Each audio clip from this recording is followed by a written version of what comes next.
Hello everyone, this is Serious Trivia. Welcome back to another early game playbook video, and today we're covering Sun Jian's 190 start. And if we take a look at the faction, it is one of the recommended starts, so for many new players, maybe you'll be trying this faction out, and the starting situation is deemed normal, and I think that's a pretty fair assessment. You have a pretty easy time in terms of expanding and building out in the mid game, and in the early game there are some small challenges with certain game event that you could avoid through certain event choices, but in case you want to keep the Imperial Seal, which is a very nice item, you'll get involved with quite a few early wars. And because you'll be involved in those early wars, some players might struggle to get started with this faction to enjoy that very powerful mid-game spike where the entire south is yours. So we'll be covering how to deal with those early game events and wars, and also share some tips about playing this faction as a whole. Now, Sun Jian's faction has a unique mechanic called heroism, and it will decrease your unit recruitment costs and upkeep costs. It's quite powerful, and it also will increase the satisfaction of characters. The problem is, for you to maintain this resource, which has a decaying factor involved depending on what tier you're in, you have to keep fighting, and you gain this by inflicting more casualties than the enemy. So the ratio of casualties in your battles matters quite a bit for this faction.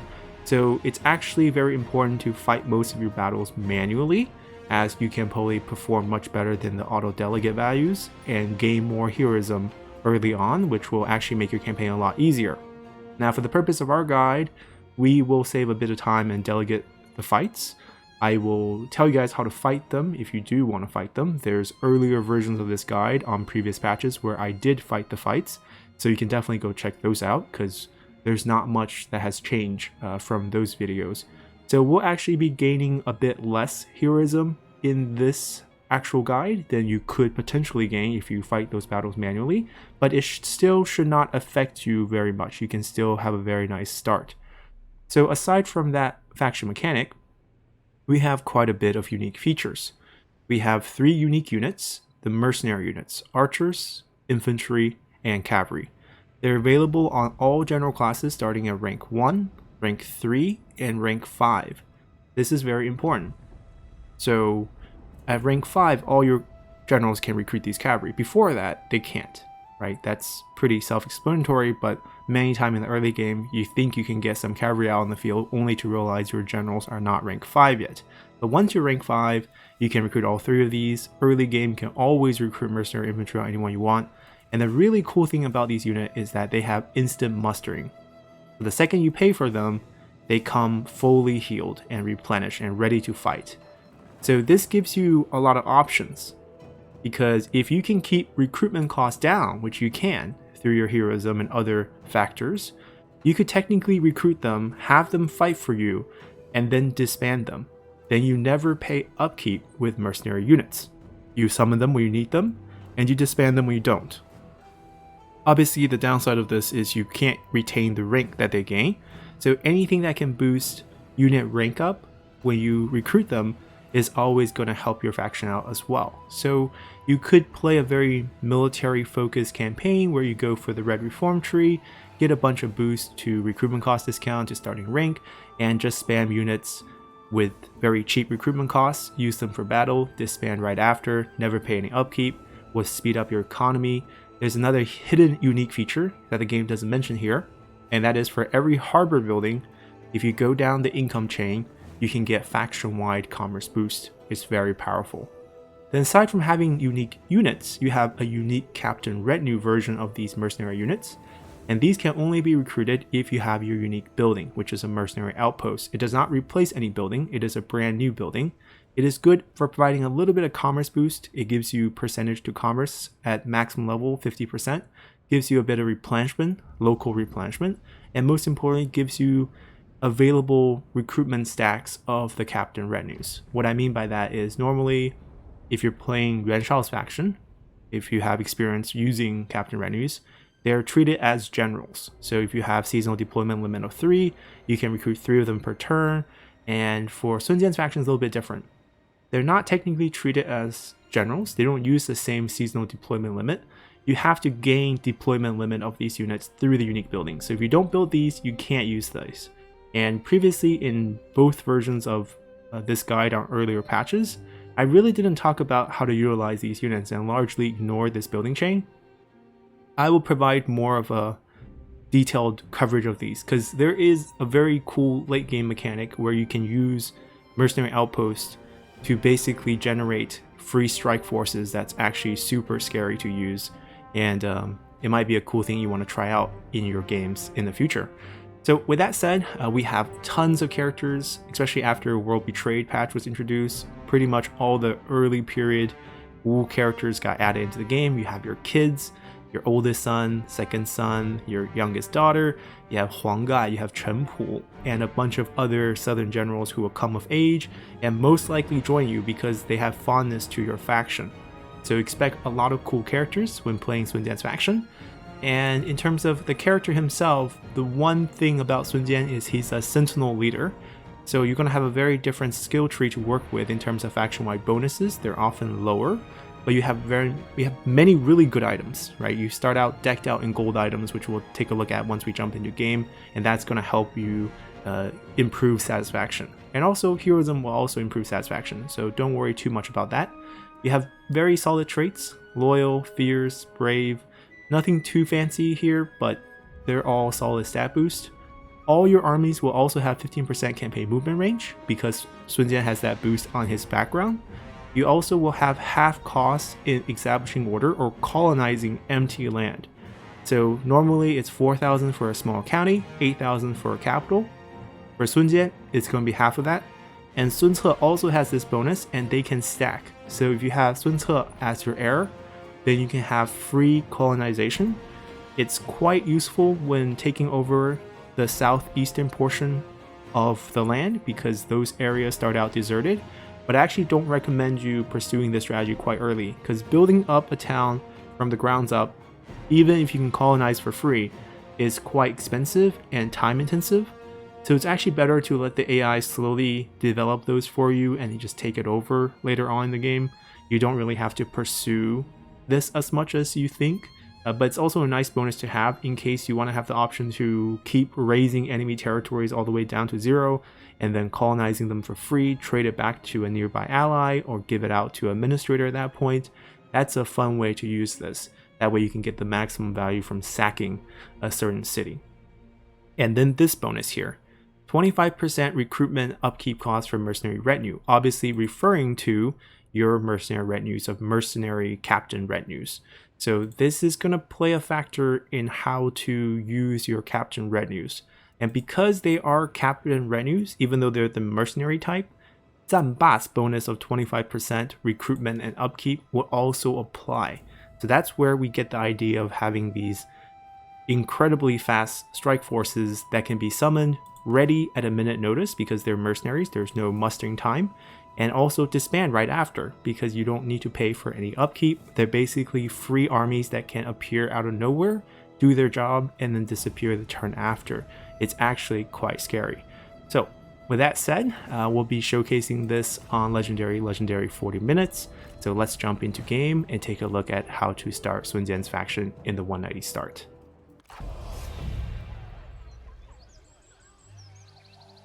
主公，如今洛阳焚荡，庐舍丘墟。我誓要手刃董贼，为民除害。董卓劫迁天子而去，此贼欲倾汉家天下，来与我军抗衡。那就放马过来，论打仗，我还没怕过谁。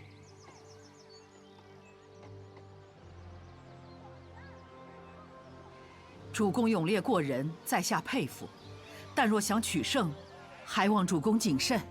有道理，袁术可以为援，此人与其兄袁绍有隙，奈何时值乱世，我当连结世间英豪。孙子曰：“故善战者，能为不可胜。”我可不能错失良机。主公。 江东之虎必将再笑山林，天下风云必将为之变色。Alrighty, we got our flyby, and early on, it's asking us to establish your power. Lord Sun Jian, you're far from home. It is time you return south. coalition's finished and the tyrant's wrath will soon be felt, so only from a strong position in the Southlands can you hope to weather the coming storm and expand your influence. You must be wary. Liu Biao is aging, but crafty, untrustworthy, and all too close. Whilst Yuan Shu is ambitious, but potentially useful. Let none stand in the way of your ambition. Secure the Southlands, be wary of Liu Biao and his vassals.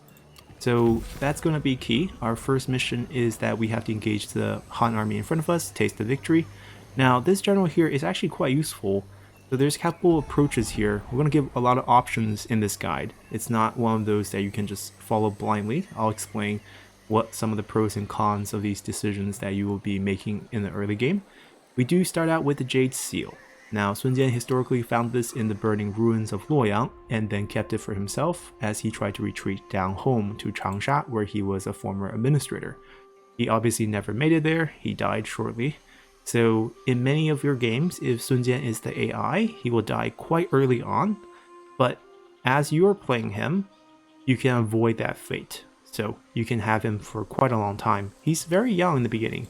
He's only 35, so you'll be able to enjoy him for most of your game. Your starting items will always have the Imperial Jade Seal. It's a powerful weapon, or item, not weapon. You can equip it on your leader for quite a lot of bonuses, and you should. So the first thing to do is put on that seal, and notice right away, you're decked out in gold. You have the Ancient Silver Sword, very good in terms of boosting authority, which is something that you quite lack as a Sentinel, and that can boost satisfaction faction-wide for all your characters. You get satisfaction for yourself, which is wasted because you're a faction leader, but it's okay. It's a good weapon with decent attack, and it gives you Unbreakable, which obviously has a lot of value in combat. You also have a gold horse, the Heavenly Fire. It has good mass, a bit slow, but also boosts a little bit of authority. Instinct gives you 20% armor, which is actually quite a lot because you go from 45 to 65 because of the horse. Then for armor, you get expertise, which is great because you get melee evasion, and that's your main stat. You get instinct for attack, and 12% speed on top of that to make up for the shortcomings of your horse. So really, your armor makes up a bit of weakness for your horse, and your horse makes up for a bit of weakness for your armor. Synergizes beautifully. You also have a pretty good starting skill tree.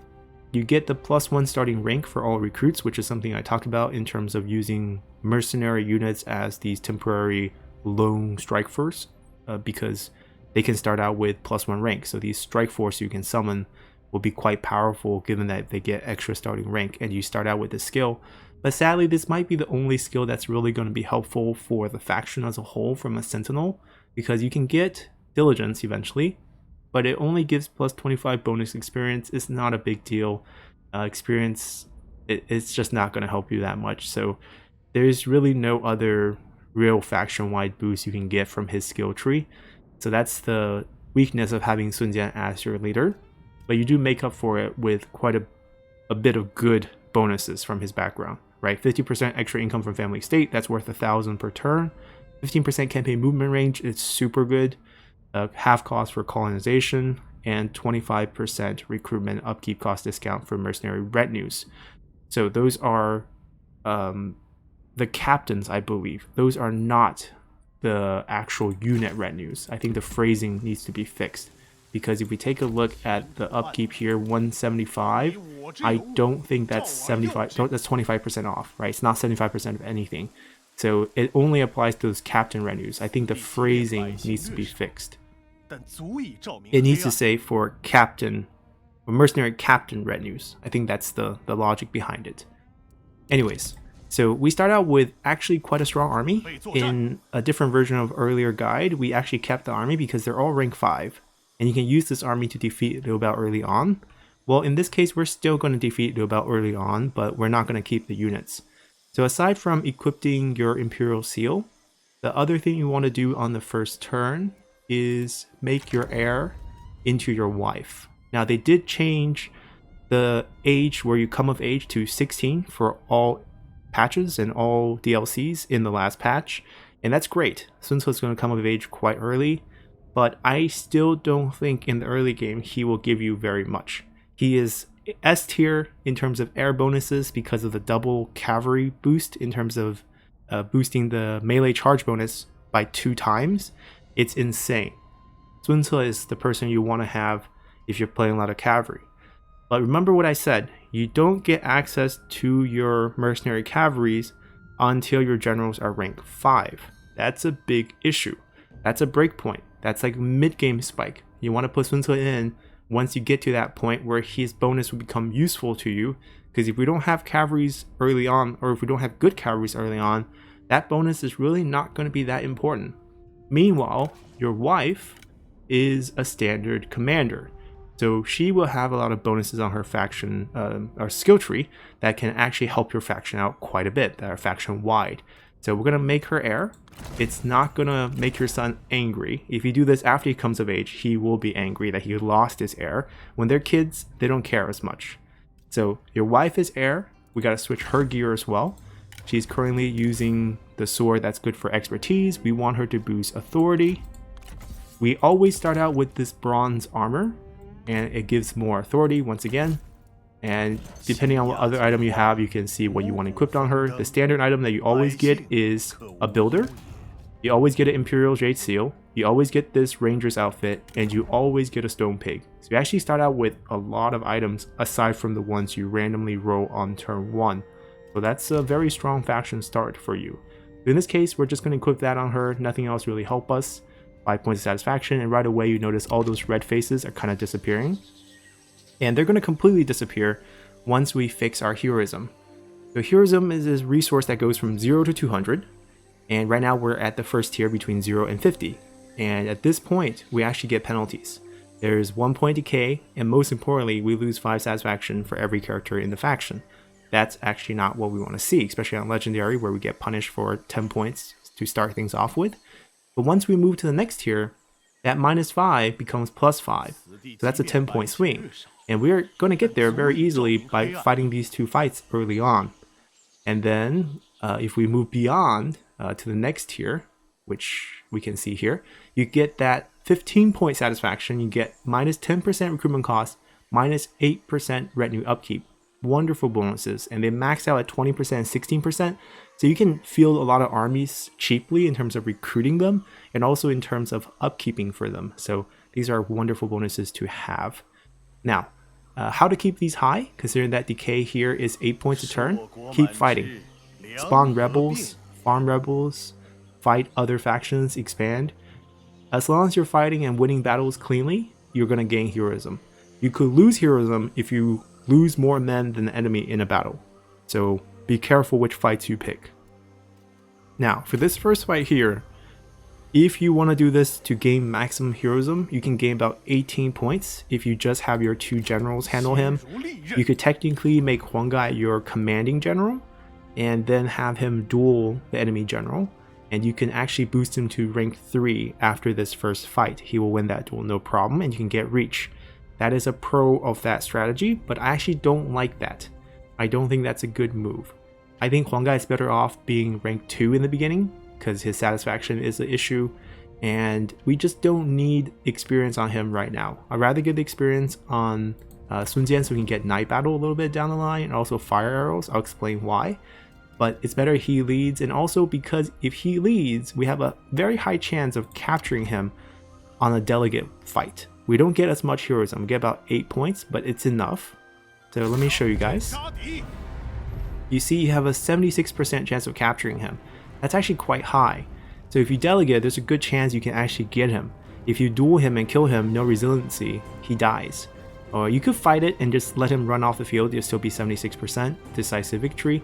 So here we're just going to see how lucky we are. I'll explain why I think he's good, because he has the labor background. This gives you -1 build time if he's administrator, and his skill tree, which we can't see right now, but if you see that he starts with Earthen Rampart, he has the middle line of the champion tree, and his other skill at level 1 is Trust, which is 20% peasantry boost if he's administrator.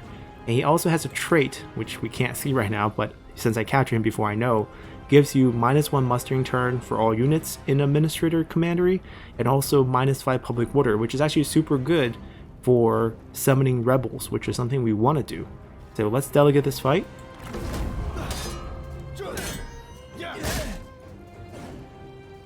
and see if we capture him. 我军不败，大义不灭。 I mean, 76% is pretty high, to be honest. I mean, you still can't miss, obviously. So 8 points for Delegate, not too bad. We got him. So he has Reckless, which is something I mentioned. -1 mustering turn, -5 public order. The public order decrease is actually going to help you spawn rebels faster. Wise gives local satisfaction boost, so this actually will help you in terms of keeping people happy, because if you put him in administrator somewhere and people who are doing assignments there, people who are standing on top of that commandery will all get 5 points of satisfaction. Modest make his desire for higher office low, makes his retinue upkeep low, and we talked about how he has laborer, which is -1 construction time. We start out with a builder, that's -2 construction time. We also have Chenpu, which is -3 construction time because he has the supervised construction. That's going to speed up your early game build by a ton. So we'll be employing him here, and we'll take money, because I'm going to disband the army down after these 2 fights to get them back home quicker. We get Taste of Victory, military supplies, morale, the standard bonus. Next mission, capture the town. We'll do that, and we'll get public order and faction support. So you might notice, usually in our early guides, we try to do trade before we fight. But in this case, we're surrounded by enemies. And we don't have a port, so we're landlocked in the capital here. So there is actually no trade partner available on turn 1. So you can't trade for quite a while as Sun Jian. There is a strategy where you can overcome this, although I wouldn't recommend it. Depends on how you want to play. I'll describe a lot of scenarios in terms of what you want to do with Jiangling here in Nan, because you could pull off quite a few different tricks with this commandery, and I'll explain some of the options you have. So we'll just continue. We'll be taking this out as well. Now, I know there are people who says you can demand surrender, and they will actually surrender here most of the time, especially if you fought the first one cleanly. But don't do that, because you don't get any heroism for doing that. So it's complete waste of resource. You don't get any money, you don't get any experience. Yeah, you get to take the town without casualties, but if we're disbanding anyways, why do we even bother? So here, just Delegate. The good thing about siege fight is that everyone on the enemy side will automatically get killed after a siege. So you will actually gain a lot of heroism if you don't take any losses, but in this case we're going to take some losses, so here goes nothing.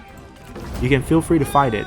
Your generals will take some damage. If you want to fight this one manually, make sure you fought the first one manually as well, or else your units and your general will lose a lot more health in the Delegate than they would if you fought the first one.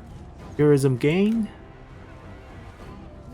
And if you're struggling with this, find the earliest version of this guide series for Sun Jian on the oldest patch. The fight is the same. I fought that one manually there, and you can figure out how to fight it then. Here we will occupy. And we get support of the people. And the next mission for us is your economy growth. So we're not going to be able to take a lot of advantage of this, but we'll still try to use this a little bit. Now we have 2 commanderies. We have a capital here in Nan, and we have a capital down there in Changsha. We got some extra experience, and we're gonna start disbanding. So all these units are going away to save us money, and also so that we can recall the generals and have them reappear in the south.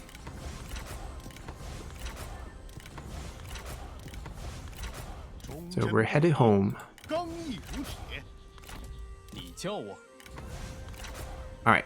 So at this point, you have build options. The only build I think you should make at this point is just a tax collection. It's free. It takes 2 turns. If you put Chenpu here for the construction time discount, it will only be activated next turn. So it actually completes the same time. 2 turn on this turn or 1 turn on next turn. It will still finish in 2 turns. So just get it going so that you don't forget. You have 1 extra assignment. Now the one that's going to make you more money is actually going to be this one, the 75%, because there's no peasantry here. There are a little bit of peasantry here, but it's not a lot. But I'm still going to do this just because I want Lady Wu to rank up. Now the reason why we made her heir, and the reason why we're giving her assignment, is because she has these skills available that can give us faction-wide boost. And right now she's giving us 1 extra assignment. If we don't make her heir on turn 1, we don't get that second assignment. So we lose out on potential boost, income, and experience. And when she rank up, we can give her understanding as well. That's +2 rank to all starting recruit, combined with Sun Jian's understanding skill as well. She doesn't have any amazing faction-wide boosts on the traits, but she does have Outsider for the late game, but unfortunately she's not going to be one of our heirs in the late game. She's going to retire off into the faction, but probably just as like a minister of the Imperial Household or something when Sun Ce is ready to take over the reign. Alright, at this point we're good. There's not much diplomacy to be had. There's really not much in terms of military to be had. And you can see that our heroism is ready in the second tier. 2 points of decay in this instance is going to be fine for us for the next 7 turns, even if we don't fight, but we are going to keep fighting. So even in the worst case where we didn't fight any of them manually, if we fought both manually, you could gain up to, I believe, 18 for the first battle and 26-ish for the second battle. But 40-ish points, so you'd be at 80 something at this point, which is quite a lot. You'd be close to getting even the next tier bonus, which will be very helpful, of course. But we'll just keep things simple. This will work just fine for our strategy, and we can just continue at this point. Alrighty, on turn 2, right now on this current patch, patch 1.7, these characters will always show up. None of them are really worth grabbing, so we'll just ignore that. We got a free item. This one's random. We won't be using it. All we need to do now is summon our generals to go take the trade port. It's a very easy county to take. It's level 1. The retinues are some sword units and some bow units. We can easily delegate for a win. And what we're going to do is we're going to use the movement trick. If you're totally against any type of exploit, feel free to not use it. You'll be late by 1 turn. It's not going to make a difference. So what I want to do is just summon both, recall one, and move the other one to the edge. And next turn we'll summon the other one and we'll be able to reach it in 2 turns instead of 3 turns. Not going to make a big difference for you. You know, if you don't think that's a valid game mechanic, then recalling here and reappearing here is also not valid. So feel free to sail down instead, and you can reach there, you know, after you manually fight. It's about the same thing. Alright, we're not going to touch this place. So here's where things will get interesting. Let me describe some of the unique building options you have as Sun Jian's faction. So we mentioned harbors are very important, because harbors, if we go down this line here, has a very different boost than all the other factions in the game. Instead of giving a local commerce boost, you get a faction-wide one that maxes out at 25%. So obviously this is insanely good, and if you've been watching our Liu Yan campaign, right now Liu Yan's large city gives 50%. That one's like even more ridiculously good, and it's also available for all Han settlements. This one's only available for harbor. So obviously commerce is going to be your go-to income source when playing as Sun Jian's faction, or even Sun Ce's faction. He also has this. And taking this route becomes much less beneficial, because even if you have spice, the stacking spice income is not going to be as good as stacking commerce income. So in a sense, this is always the building you want to end up with in terms of harbor commanderies, which makes harbor commanderies really important for you to keep. And not only that, this is the only commandery that's anywhere near you that can produce food, right? You have an armor craftsman, you have a tea, then the closest one is a tool maker. Over here you have a trade port, and then iron mine. Sure, you can maybe go take the fishing port, but it's not a wonderful commandery to have. So if you end up losing it or giving it up, you wouldn't have the early food needed to rank up your commandery to a small city, and that's going to delay your build quite a bit. I mean, there's a lumberyard here. There is a rice paddy here, but now with how the Nanman factions have been introduced in the game, with Shamoke being your neighbors to the west, going out there is not the easiest thing in the world and not recommended. So instead, this guide will focus on clearing Liu Biao's threat, Cai Mao's threat, keeping Nan, using this as your food source before you expand down south. So that's kind of the order that we're going to approach things. That's one of the buildings we talk about. Now you can obviously build these up, but they're quite expensive at this point, especially before your economy growth triggers. And also, Lingling is going to be under threat throughout the early game. Liu Biao is going to put armies either through land or through sea. Both are possible. It's very common to see him launch 2 stacks against you early on, and you might lose the city. So, losing it is fine, as long as we can take it back. because sometimes we might make a decision to let the enemy army take it just so that they're trapped there so we can destroy them next turn. It's a very valid strategy. So keeping it underdeveloped will only keep it safe from you losing money that you just throw away, they burn it down, level, everything's wasted. You can decide to demolish this for cash, build a tax collection on top or something like that, and then eventually trade it away. That's another option for a peace deal. Or my favorite play right now that's kind of different from the way this guy's going to go is that we take the trade port here to give us a trade route possibility, and then we rush small city here so that we can grant this independence through the administrator, because once we have a small city here, we can go to our reform tree for our first reform and grab this reform right here, the eunuch secretary, which gives us one administrator. That way we get a very early administrator, we wait till Liu Biao declares war against us, then we create a new vassal who will not be in that war. So we have a vassal here who is not getting attacked, acting as a buffer state and a trade partner for us because it's harbor to trade port. So we get our early trade solve, and it's quite a, I think interesting way to overcome some of the weaknesses of the faction in terms of game design. But for this guide, I think we just keep it because eventually I want to keep all the harbor. So I'm just going to share that's like an option that you could use in terms of rushing. Now the downside is if you rush that strategy, you have to pay a lot of money to rush this building. And that's something you might not want to do. All right, enough with all the options we have. We're just going to hang on to that for now. The strategy is going to involve us not upgrading it in case we lose it. And we're happy with where things stand, and will continue. Alrighty, in the winter season, the new mission after launching your economy grows because the tax building finished. We need to maintain 2 more units than we currently have on the field. We only have 1. Once we hit 3, we get growing might, which is the replenishment and experience boost. Very nice for the first army buildup, which we'll have very, very soon. Got another free item. We're gonna summon Sun Jian back. You might be tempted to summon someone else, just don't. There's no rush. And 2 of them is enough. You don't have to fight this one. It's gonna be the same type of victory, doesn't matter how much damage you take. Now you might want maybe Sun Jian to lead, maybe Huang Gai, it doesn't really matter that much. In this case, I'm actually gonna have Sun Jian get more of the experience, so I'm gonna have him lead. I really want to make sure he gets composure. He's close, he's just 1,000 away, so I think he would get it anyways, but just in case, we'll have him lead, and we'll just delegate this fight for easy victory. And we'll get a couple more points of heroism to keep us afloat in the early game. Because as long as you're not in the bottom tier, you're totally fine. And this would give us a nice income option as well as a potential trade route.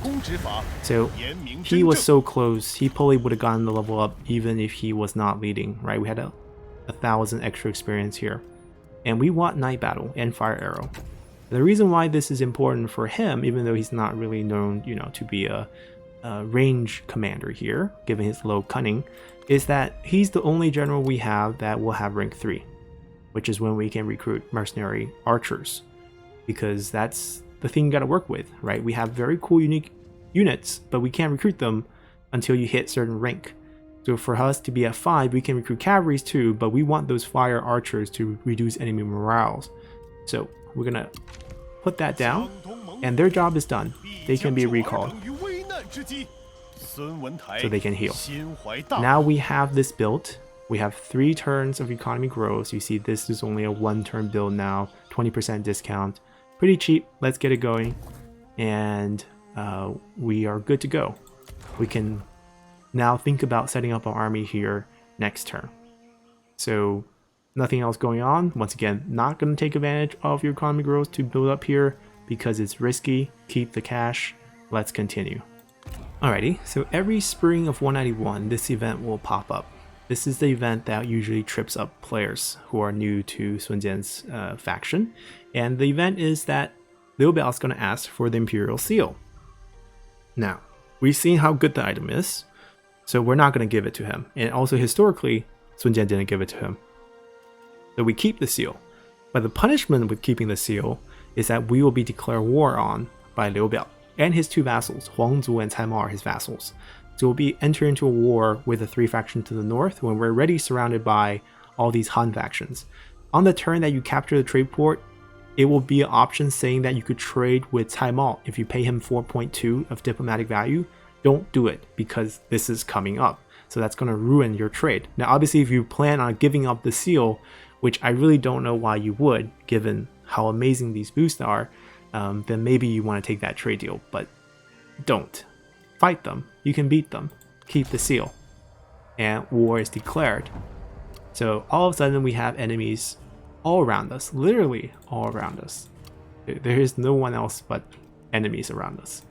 So at this point, we're going to prepare for that war. And when you're making this decision here, take a look at the new characters. This is when you start getting interesting characters joining you.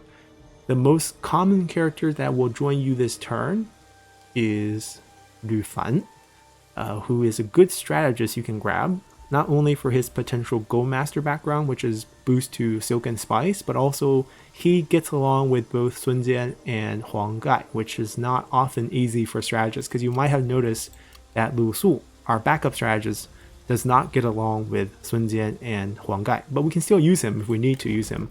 He can add another option for night battle in the future, but right now he doesn't have it. He's only rank 1. He can't get any archers. So those are something you want to keep eye on. In this case, we got Chen Gong, which is pretty good. You know, you're not going to turn down Chen Gong. Rank 2, so he still can't get those archers yet. That's why Sun Jian is very important to rank up and get the composure for himself. And we can summon Sun Jian and Huang Gai. And we can take a look if Chen Gong gets along with them. So not with Sun Jian, but with Huang Gai, we can do that. Lu Su not with Sun Jian as well. But if you see Liu Fan in your gameplay, he does get along. There's a chance you don't get any strategists.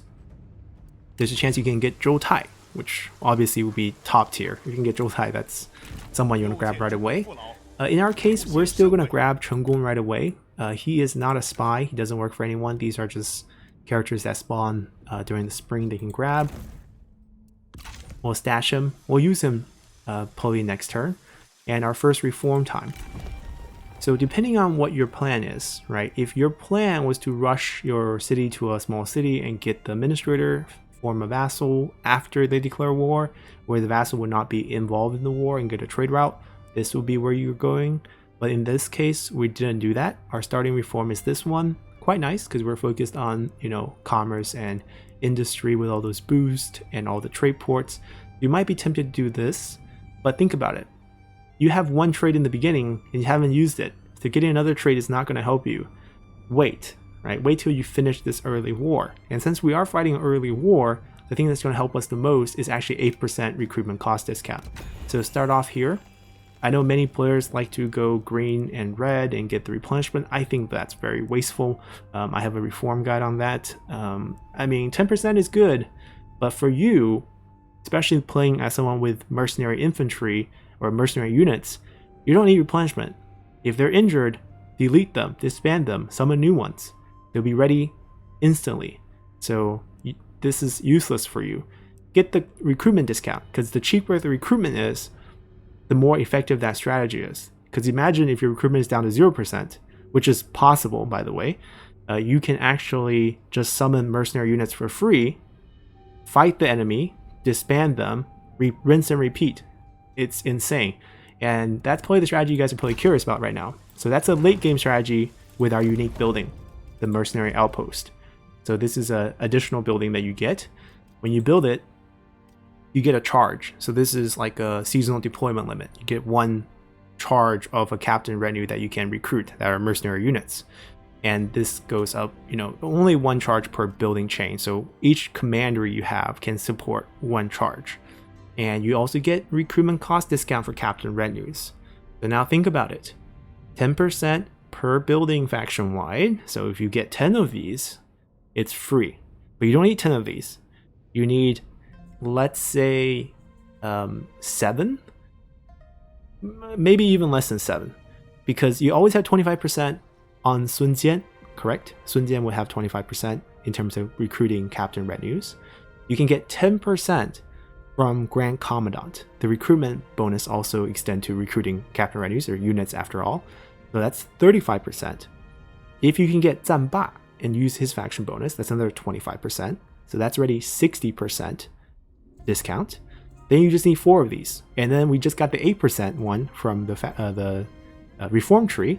So technically you might just need 3 of these. But depending on your situation in the game, you don't need that many to get free recruitment of captain retinue. So how insane will this be? Well, think about the movement trick we just used on turn 2 to move a unit or give them movement on the turn they're summoned. And you already know that the captain retinues use a different type of seasonal deployment unlike the general, so they will not interfere with each other. So as long as you have enough of these buildings, since each building gives you a stack. So let's say you have 6 of these buildings built and you can get 6 stacks. Then all you really need to do is summon 6 generals, 3 as proxy for movement, 3 as your fighting general, and each general gets 2 full stacks of captain retinues, right? So that way the army is 1 general plus 2 stack of captain retinues, mercenaries, recruited for free. They will have some upkeep, but you're not going to use the upkeep because you have movement on the turn you summon them wherever you want on the map. Then you have 3 armies that totals up to 2 full armies because you have 6 captain retinues, which is technically 2 full armies plus 3 generals. And then you just take down anyone you want and then disband the captain retinues right away. Next turn, the charges come back and rinse and repeat. It is stupidly strong for offense and for defense. Misplay your defense, someone sneak by your defense, goes behind your line, summon a captain retinue, summon regular units even, but captain retinues will be free, right? So that way you can defend any place you want, you can attack any place you want without paying any money. It's not like you have a poor faction, right? You have a faction that has faction-wide commerce boost on the harbor. So it's just insane in terms of how much boost you can get. And where would you build these, right? You wouldn't build these in the early game. This is a strategy you want to use in the late game because it's not going to be worth it for you. You want to build these in your harbor commanderies. The reason is when you have a harbor, you want it to go here. To go here, you need to be a small regional city. So you have to go tall. Or you can cheat and then go small regional, upgrade and then downgrade. But don't do that. Just keep it a tall commandery. You want a harbor. You have a harbor, you have an inn, and you probably want a state workshop, a private workshop. That's 4 buildings already.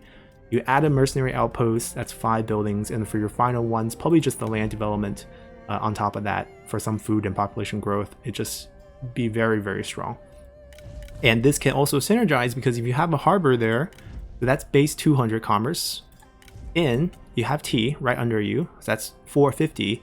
This gives you 50%, right? Even if you have no counties to synergize with this, you get 225 income per turn based on this building, 80 upkeep, pace for yourself, gives you free captain retinues to play around with, gives you 15% replenishment to use on local commander for your regular armies.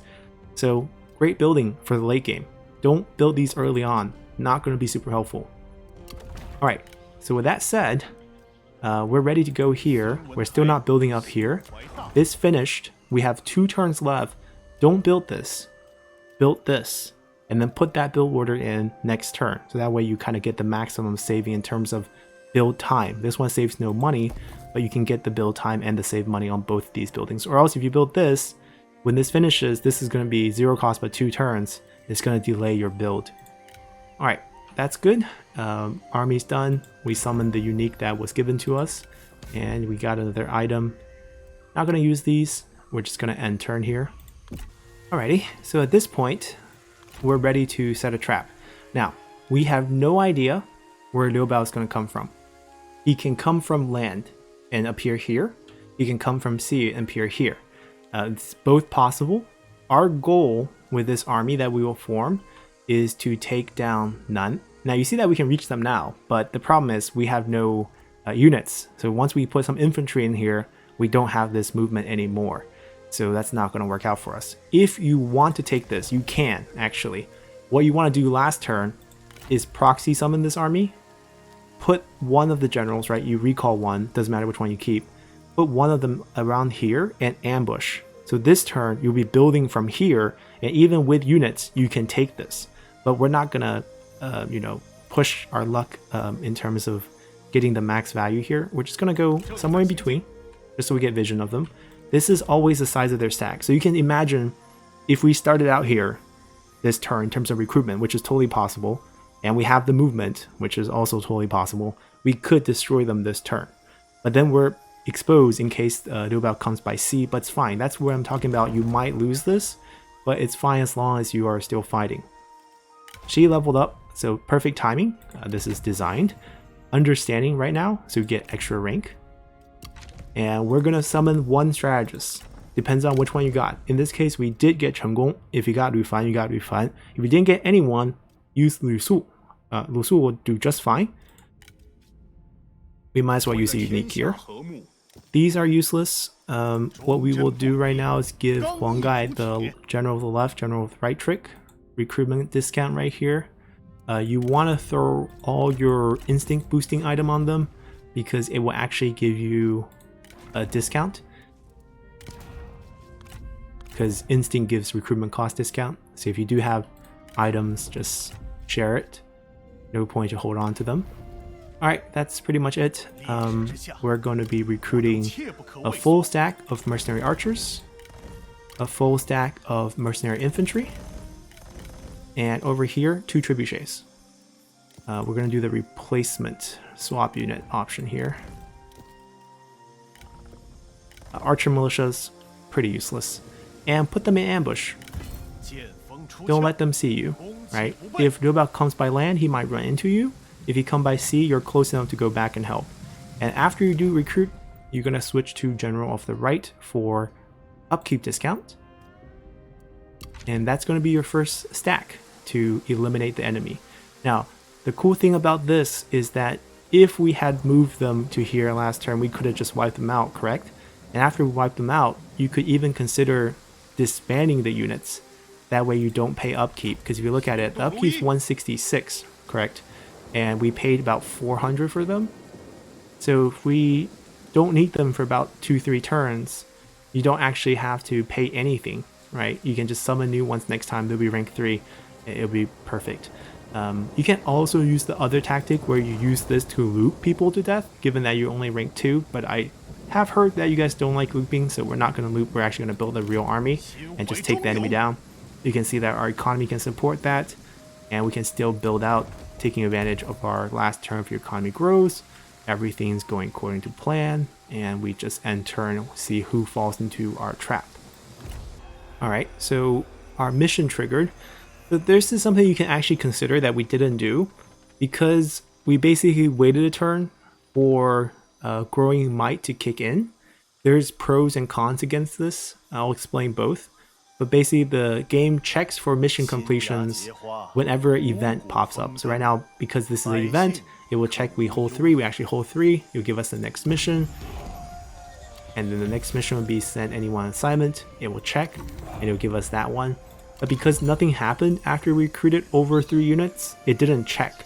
You can make it check by just making a simple deal. So we could have done something like Yuan Shu will take 1 coin, and then it will activate Growing Might last turn, and that will give your trebuchets 10% extra replenishment over the last turn. But the disadvantage is we will have 1 less turn Growing Mights going forward, because last turn we actually had mustering bonus active. Now we're going to move them, and then this will kind of become our mustering bonus, right? Mustering bonus is actually exactly 10%, so this is what technically keep us afloat and make these slowly heal back. But I prefer to just keep it standard, no need to rush it out. Let's see if any new characters. Liu Yan's son. Why is he joining us? We'll pass. Got an item. Might as well equip that one. Actually, no need to change it. You could be getting different things in your game. And we'll be attacking them, wiping out Cai Mao, which is our challenge, right? One of our challenges to wipe out Cai Mao and Huangzu. We get past the glory. Don't rush this mission. This will always be here. Take Cai Mao first just because his land is good, but keep Huangzu on the map until you have a big empire. Because then, this 4K population growth is every county. So the more counter you have, the more value is here. Obviously 20% income is also the same thing. 5 public order, same thing. The more land you have, the more this bonus is going to be worth. But since Liu Biao is nowhere close, we're going to just take him out. Sometimes Liu Biao will be ready right here last turn. Sometimes he appears here this turn. But in this case, he's not anywhere close. We kind of stayed in between the middle in case we need to help either side. So we just wipe him out since the opportunity is right here. And feel free to fight this one yourself. We probably should fight this one. I'll fight it and cut it out. You guys can understand how this is quite an easy fight given the, the lineup that we have. The reason why I cut it out is to save some time, because we need the army fresh to fight Liu Biao stack. That's the stack that's dangerous. These are all very easy things to take care of. So see you guys at the end here. Alrighty, so quite an easy fight, aside from Taimao smashing with the Flame of the Phoenix. We can't really do anything about that. So one of the unit took a heavy beating, or two of the units took a heavy beating, but overall not too bad. Aside from him, no one even touched us. So this is pretty much the best outcome. Our 10% extra replenishment from Growing Might is going to help heal us back. Eliminating him with so little casualties gave us a lot of heroism, pushed us over 100, which means the upkeep discount will apply and things will be a lot cheaper for us. And that's why I want to keep fighting. One faction down, more food secured, which will help us grow into the future. We also finally got that rank up, which means he will have reach, which means Huang Gai should lead this army. And we're waiting for Liu Biao to show up so we can beat his army up and then force him to sign a peace deal with us. If you're interested in wiping him out, you can also do that. Although I don't see any particular advantage in wiping him out this early. He's not really that threatening into the late game. He's strongest right now in the early game. Ooh, new funds available. So he's the one I was talking about. He can show up during spring. In this case, he didn't. He has no factions. He's very good to use. You start out with Flaming Shot, and the Go Master bonus is always nice. And he also gets along with these two, unlike him. So if you want, you can actually, get rid of these, because now we have other forms of recruitment discount. So that's another recruitment discount we can add on to the bonuses for that Captain Ready we talked about. So another free 20% here. So you can imagine free units for Sun Jian is actually super feasible. So if you care about this, and this will only affect your satisfaction in the long term, if they become rivals, you can get a penalty here. It's not a big deal, but if you do want to replace, just get rid of these, resummon, refund, and then summon these again for the mustering boost. You'll be fine. Alright, so that's captured. That's really all we really wanted to do. And it doesn't look like I'm going to lose this. I might start feeling tempted to start ranking this up. But right now, I'm going to just hang up, put that off for a little bit in case Liu Biao's army appear next turn. Let's continue. So right on cue, they have appeared. And this is turn 7. Sun Ce comes of age this turn. Very useful character to have. Zhou Tai is available. We mentioned all these characters very likely to show up to your court. They have fondness towards you, so we can recruit him. We can recruit him, and you can see that with this strategy you have plenty of money to do that. So we're just going to get back over here. Even with reach, it's kind of hard to reach there, mainly because of these siege weapons that we have. You technically don't need the siege weapon for this fight, so you could opt out and demolish these. That way you can actually get there in time and set up maybe even an ambush. That would be the best. But in our case, we might just rush over. I don't think he will actually dare to attack us if we're sitting here. He might keep sailing. Let's see what he decides to do.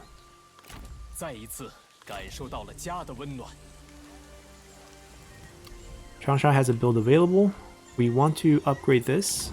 Now the one thing that we didn't do a good job of is we should have canceled Chen Pu a bit earlier and reset him up when we did the 2-turn build. Once we click the 2-turn build, recall him, set him up again, that way we get the bonus when this is active, so we would have gotten a discount here. But even without discount, we can still build it. And we're just gonna wait to see what he does. So we can only pick loyalty, which is totally fine. Relationship, any type of relationship deepening with Zhou Tai is amazing because he can get Oathworn faster. Now you see that he has a second stack. Don't worry about second stack. The reason why we get that composure and we can have him lead now. That we get higher capture chance. Is so that we can set up an ambush right outside of the city, right here. 80% ambush chance. He's leading. He has level 5 highest level in the army, so the highest capture chance. And we'll see who falls into the trap. We could have taken a different route where we didn't rush back. We maybe rush back a little bit, ambush here, let him take it. That's why I said we don't want to upgrade anything, because that way this is bait. He takes it, he's stuck here. We attack him with this stack with him inside a settlement where he can't come out. That's an easy win for us. But even right now, we can win this pretty easily. Now, since we already put that build order in, we might as well put Tremple here now. And let him build this up for us after this turn. So this is where the tide will, shift once we beat them. Let's go. So he has fallen into our ambush. Now, he was lucky in that he sent his other army up first. I'm not even going to actually fight this. We're just going to delegate. Actually, Night Battle might not help us because we don't get this extra unit. It's not really going to make a difference. We're going to do Night Battle. They route faster, less casualties for us, better ratio for heroism. And you can see all the super high capture chance. See if we can actually turn any of those into captures. And this will keep our heroism high. We caught 2 of them, including his wife. I don't want the characters. I want to release them to build a friendship with him to get a good peace deal. And we'll take income here. Alright, at this point, Liu Biao is going to probably try again next turn. He didn't move, which only meant he spent the winter with no supplies in the river. Not a good sign for him. And we're going to rinse and repeat that strategy until he lands over here and fights us. The one thing you might want to consider doing is shift back over here in case he comes up again. Just maybe it'll give him an opening because I don't think this is in a good shape. We'll see what he does. Chimpo is active now. Let's start building this up. I'm going to get more building slots here first. We get another reform. So here's where things, you have a lot of choices again. I think you could consider getting this because peace is about to come and you can get some trade going on. Let's get that first. Also, it enables you to upgrade your trade port a bit higher. And you can always check for potential trade partners down the line because you do have a harbor. You lack vision, but there's small factions here all across the coast that you could eventually trade with once you gain vision of them. Just keep checking. And we wait. We wait to see what he does. And he came up, attacked the town, dragged our reinforcement in. You should obviously fight this, manually to get a clean victory against him, because he can't. The town is not walled, so there is no victory point inside. He has to kill off everyone, including your reinforcement. And there's no way, given his army, to go through a town defense with all the tower damage and then fight you. There's no way he will win that. Now obviously we're going to save some time because the guide is already very long, so we'll just delegate. We win this anyways. Maybe we get some capture of him as well. That'd be really good. We lost heroism because we lost more men than him. Obviously, fight it. We didn't capture anyone either. Alrighty, and at this point Del trying to prevent triggers, so Zhongzhuo is going to die soon. Another son of Liu Yan's in your pool, interesting. But we won against Liu Biao already, right? He's totally destroyed. At this point, if you want to wipe him out, go for it. Don't eliminate the army. If your goal is to wipe him out, keep these 2 weak armies on the field, and he can't summon fresh ones back at home. And all you need to do is actually disband everyone.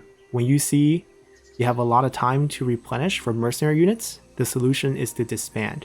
Disband all these mercenary units, move your army up, re-summon them. It'll be fresh, and things will be quite simple for you going forward. You can imagine at this point the early game dilemma of having Liu Biao send 2 stacks at you that you have to deal with is already solved, and you have a nice food base.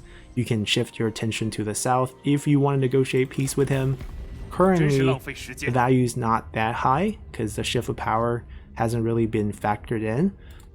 If you want the peace, then go ahead and eliminate. Eliminate both of these armies and then ask for peace next turn. He will pay you. Maybe you can even set up a trade deal with him. Have him as a buffer. have He Yi as a buffer, have Huang Zu as a buffer, so you don't see Cao Cao. If you don't see him, he doesn't see you, and that way he can't scheme against you. That's the solution against Cao Cao on patch 1.7 if you're not right next to him. If you're right next to him, you go kill him. But at this point, once you get that piece solved, disband everything, return south, and start expanding like you normally would. No resistance down here. If you're going into the Nanman territory, bring lots and lots of fire arrows. These guys are not good because they have very low morale typically. Not very high morale on these guys. They rout quite easily after taking a bit of damage. So in the Nanman territory, with the fatigue factor of the Nanman land, and also how fire arrows and the follower of the flame and the fatigue will reduce morale now, will actually make these units quite weak.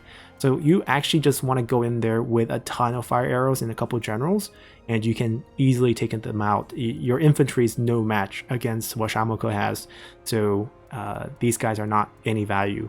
If you think about cavalry, cavalry is okay, but like we mentioned, it's hard to get them up with everyone so low ranked. That's more of a late game factor for you.